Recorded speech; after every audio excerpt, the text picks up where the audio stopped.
मैं जाति जनगणना के बारे में आज नहीं,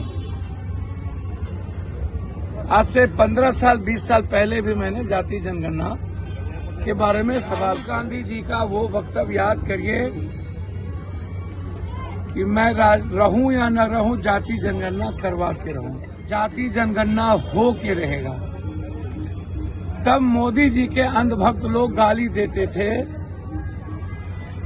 पूरा सोशल मीडिया पर बीजेपी के मूर्ख धीराज सब जनगणना है। हम सरकार से पूछेंगे, आपने कहा कि जनगणना जब होगी तो हम जाति की भी जनगणना। पहले आप गाली दिलवाए, पहले आपने मां बहन करवाया, पहले आप दुश्मन बना दिए, और ये दो गोदी मीडिया हैं।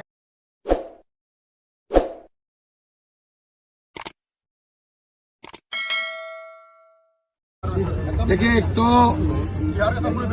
पहले बधाई मुखिया जी की बेटी की। पूरा बाढ़ का संगम है, गरीब गुरबा। देखिए, मैं जाति जनगणना के बारे में आज नहीं, आज से 15 साल 20 साल पहले भी मैंने जाति जनगणना के बारे में सवाल उठाए थे, और लगातार जाति जनगणना के सवाल पर हम लोग लड़ते रहे। राहुल गांधी जी का वो वक्तव्य याद करिए कि मैं रहूं या न रहूं, जाति जनगणना करवा के रहूं। जाति जनगणना हो के रहेगा। तब मोदी जी के अंधभक्त लोग गाली देते थे। पूरा सोशल मीडिया पर बीजेपी के मूर्ख धीराज सब, जो अपने भी बीजेपी को नहीं बकसते हैं, न तो नड्डा को। निशिकांत के सवाल पर जो निशिकांत ने कहा, नड्डा को भी मूर्ख धीराज सब गाली दिया, और उन्हें कुछ भी पता नहीं, न तो पुलवामा के बारे में, न पहलगाम के बारे में। ये जो जाति जनगणना है, हम सरकार से पूछेंगे, आपने कहा कि जनगणना जब होगी तो हम जाति की भी जनगणना कराएंगे। पहले आप गाली दिलवाए, पहले आपने मां बहन करवाया, पहले आप दुश्मन बना दिए, और ये दो गोदी मीडिया हैं। इन लोगों ने तो जाति जनगणना के सवाल पर माथे पर उठा लिया था, और कांग्रेस की जहां जहां सरकार थी, चाहे वो तेलंगाना हो चाहे कर्नाटक, उन्होंने जाति जनगणना तेलंगाना का करके क्लियर कर दिया।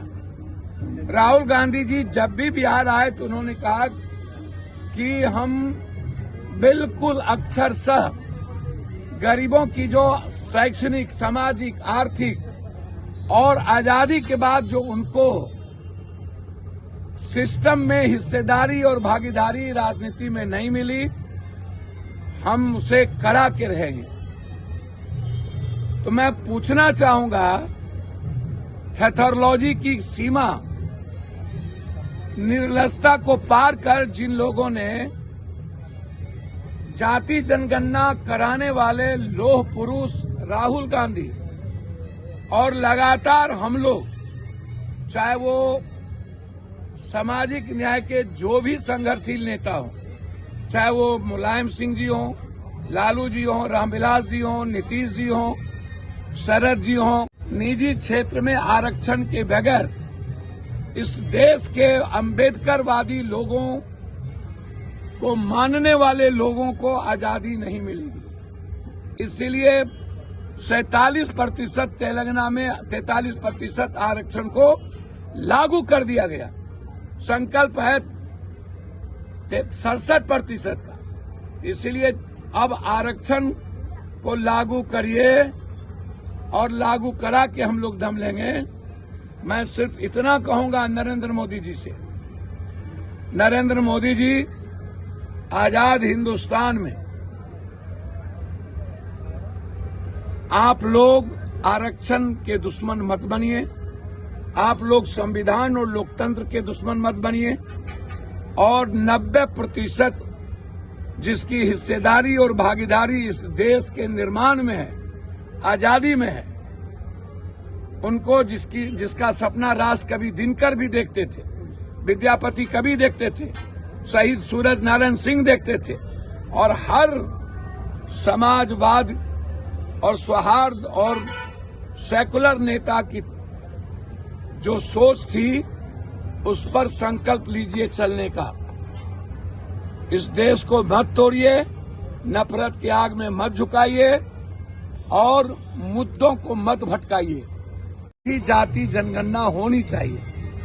और राहुल गांधी जी ने तो साफ शब्दों में कहा कि जो पूर्व में कुछ गलतियां हुई उसको मैं माफी मांगता हूं, लेकिन मैं दृढ़ता के साथ कह रहा हूं कि मैं आऊंगा तो जाति जनगणना कराऊंगा, और जाति जनगणना करा के हम लोग ये जीत है हर उस पुरोधा की जिनकी प्रतिबद्धता ने, जिनका संकल्प ने, और राहुल गांधी जी के देश में जो 140 करोड़ लोगों के बीच और लगभग 95% ओबीसी, ईबीसी, एसटी, एससी के लोगों के बीच जो उनका संकल्प था, आज वह सपना देखने को मिल रहा है। लेकिन मैं बीजेपी की सरकार से एक सवाल करूंगा, क्या ये जुमलेबाजी तो नहीं?